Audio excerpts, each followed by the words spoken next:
Adding a new business prospect into Agent Dealer is super quick and easy, and I'm going to show everyone some tips and tricks along the way here as well. First and foremost, before we enter in any new business prospect, we have you do what we call rule number one. And what rule number one states inside your system is you should always do a search before you enter in a new business prospect to make sure that there are no duplicates. So if you'd like to learn a little bit more about best practices as far as business search is concerned, feel free to visit the community and you can type in business search and find more information about that there. So let's get started with adding a new business prospect. There are a couple of different ways that we can get to this. The first way being to click on the business tab itself up across the top. When we click on that, all the way on the right-hand side, we'll notice that there's a new button. Now, that's one way you can create a new business prospect. The other way is right next to the word businesses at the top, we have this little drop down caret. And right at the very top, you'll see new business. So I'm just going to go ahead and click on that. In our system, am presented with this little pop-up window to select a record type. In your organization, you might not see this. In some, you may. But in some, it might just take you right to this form right here.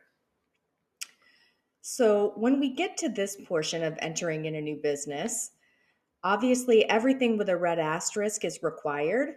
But as a general rule of thumb, the more information you have about a new business prospect, you want to enter in all of that data into your system so you can filter by it and report on those sorts of things later.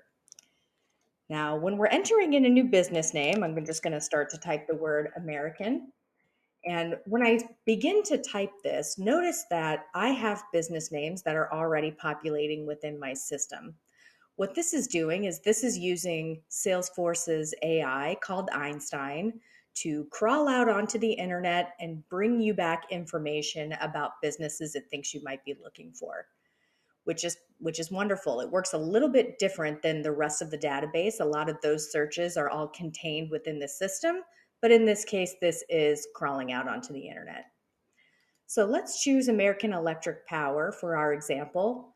Notice that when I do so, because this was powered by Google, it's pulling out other information that it's found on the internet, such as phone number, website, and the address. So those are things that I don't even have to worry about moving forward. That information is already filled out for me.